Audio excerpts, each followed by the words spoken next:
大家好，我是 Max， 今天我们要聊的是万鬼之王别西卜。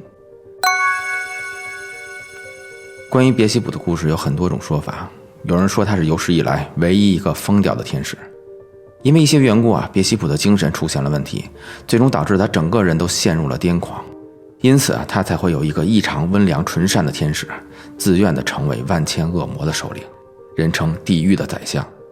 但也有人说他其实并没有疯，只是从一开始就没人了解过他。就像我们有时真的说不清楚疯狂的到底是我们自己呢，还是这个世界？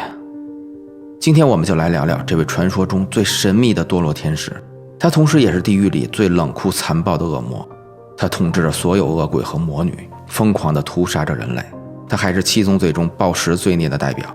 据说从没有人能参透他内心真实的想法，以及他种种行为背后的初衷。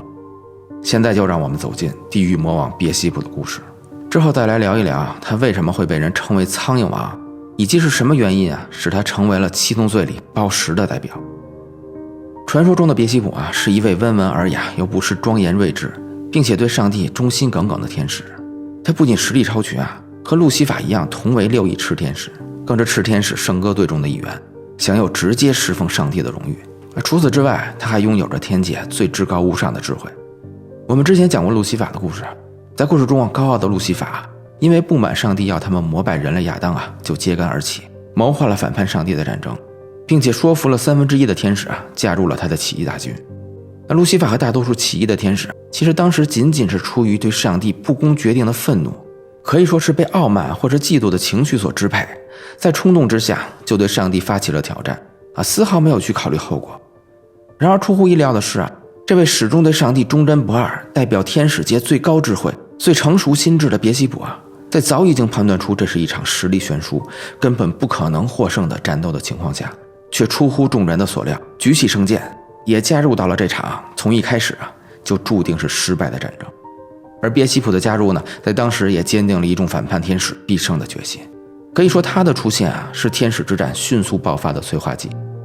而当路西法败下阵来之时也正是别西卜第一个高举圣剑冲锋在前，带领残存的堕落天使对上帝发起了最后的总攻。也许正是因为他这个举动也许是因为他拥有着仅次于路西法的实力和出众的领导能力，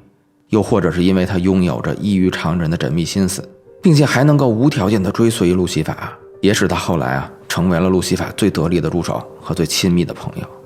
而当他们到了地狱之后呢，每当路西法亲临战场作战的时候他就会在一旁以参谋的身份和路西法并肩作战，为路西法出谋划策，可以说是路西法真正的左膀右臂，是和他一起出生入死的好兄弟。然而除此之外，别西卜还有一个令人毛骨悚然的癖好就是操控瘟疫，虐杀人类。虽然别西卜不是能够支配疾病的唯一能力者，但却一定是实力最强的。在欧洲历史上，每当有大规模的瘟疫或神秘疾病爆发的时候，人们相信这就是别西卜在施展他的威力。比如说曾经杀死了30%到60%的欧洲人口和1/3的中东人口的黑死病。据说只要别西卜轻轻地挥一挥手就能瞬间让一座数百万人口的城市在一夜之间沦陷，全部感染不治之症。然后他会在眼睁睁地看着人们一点点地被病痛折磨致死。那相比于路西法喜欢没事就和上帝天使们死磕别西卜显得好像特别热衷于虐杀人类。在圣经中，别西卜被称为鬼王。在新约圣经马太福音第12章第22到28节说，有一个被鬼附身又瞎又哑的人被带到了耶稣面前，耶稣就施展法力治好了这个人，使此人当时就恢复了视力，并且能够开口说话。众人感到十分惊奇就说，那这莫非就是大卫的子孙吗？法利赛人听见了却说，这个人赶鬼无非是靠着鬼王别西卜的力量。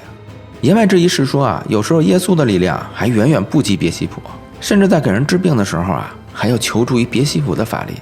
当然这在圣经的教育中是被否认的，但是这段历史却依然被保留了下来。据说别西卜还有个癖好，就是常常会只身前往人界。他除了直接降疾病于世人之外，还特别喜欢蛊惑人类，以满足人类的欲望作为条件，诱惑人类与他签订契约出卖灵魂。那与别西卜签订契约的人类，最终的代价都将是身患恶疾或者是暴毙而亡。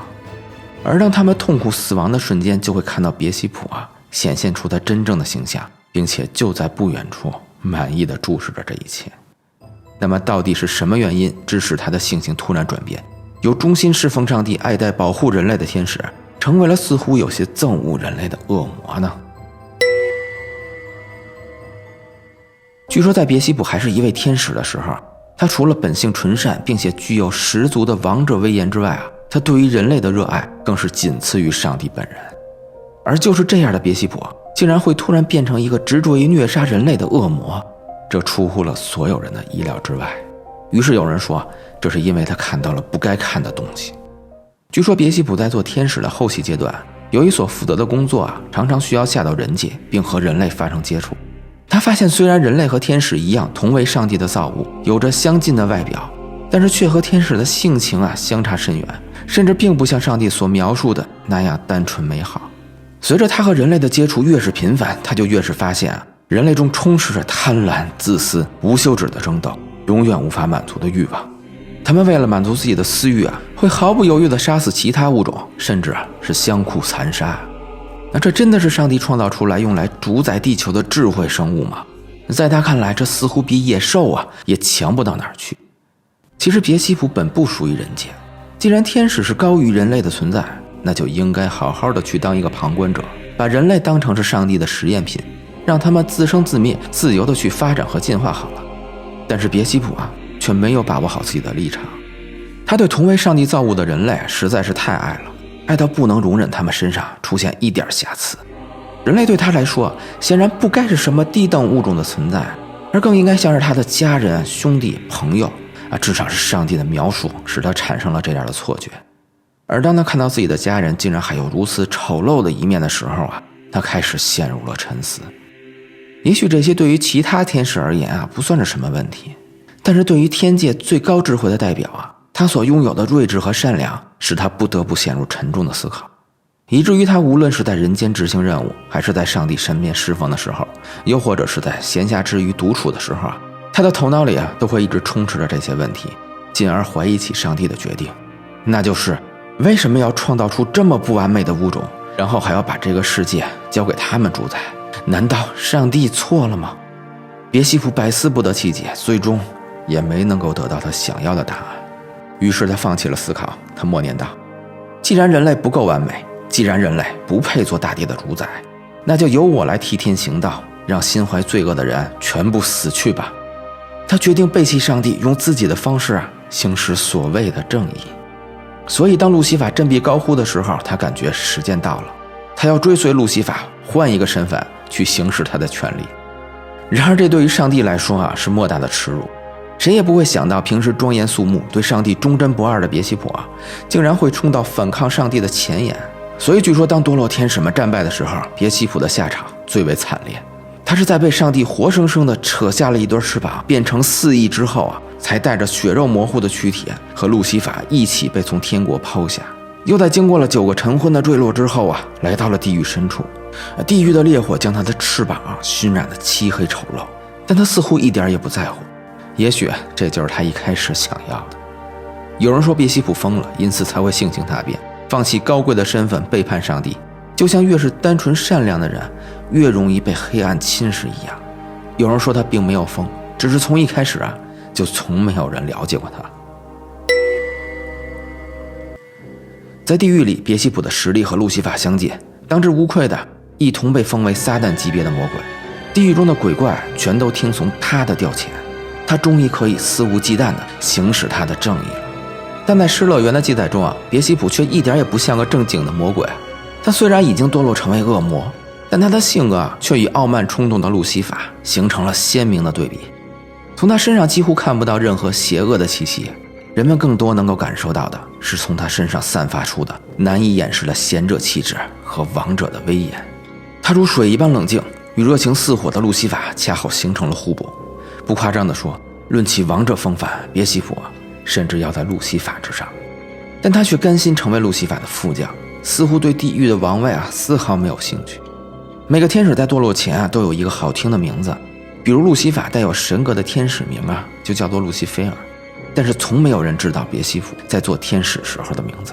据说在他反叛上帝的时候，上帝因为太过于震怒，当即就把他的名字从救赎名单上，也就是生命册中抹去了。从此以后就再也没有人能记起他原本的名字。然而别西卜对此也毫不在乎，对他来说，名字只不过是别人称呼自己的一个符号而已。无论怎么称呼只要他自己知道自己是谁就好了。那么除此之外，他还有一个不那么好听的绰号叫做苍蝇王。在有些传说里，人们喜欢把别西卜描述成一只巨大的苍蝇形象。传说他之所以是七宗罪里暴食罪孽的代表是因为他在做天使的后期阶段神志恍惚，心智陷入混乱，竟然因为贪吃而耽误了上帝给他的任务。上帝迁怒于他，就让他变成了一只永远都吃不够的肥胖的苍蝇那这显然和他贤者的气质和王者的风范太过于违和了。所以我倒更乐于相信另外一种解释，其实把别西卜称为苍蝇王，不过是因为他喜欢用瘟疫和疾病席卷人间，而疾病所到之处呢，伴随着死亡腐败的气息，使苍蝇丛生。人们就说这些苍蝇，还有那个巨大的苍蝇魔的形象其实全部都是别西卜召唤出来的恶魔使者。因此别西卜就得名为苍蝇王。而他之所以是七宗罪中暴食的代表不是因为贪吃，而是因为他拥有一个鬼魅的能力。据说他可以把一切对于人类来说美好的事物和欲望无限的放大，变成贪念，最终吞噬掉那些经受不住考验的人类。那这其中最基本最原始的欲望就是进食。那么还有专家说，其实别西卜原本是一位神，他就是非利士人所崇拜的神巴利西卜。非利士人的语言中巴利的意思是主人，同时也指代神。而巴利西卜原本的意思呢，就是天堂之主，天上的主人。此时的巴利西卜是相当于上帝一样的存在。而在阿卡德语里这个词的意思呢，则是王子之主的意思。但是在非利士人之后呢，犹太人就将这个名字在翻译时转音成了别西卜，也就是苍蝇王。这可以说是犹太教对异教的神进行污名化的一个十分典型的例子了。那么问题来了，传说中那些更加古老所谓的异教的神到底存不存在？如果存在，那我们到底是由谁创造的？那我们现在所崇拜的神又到底是谁呢？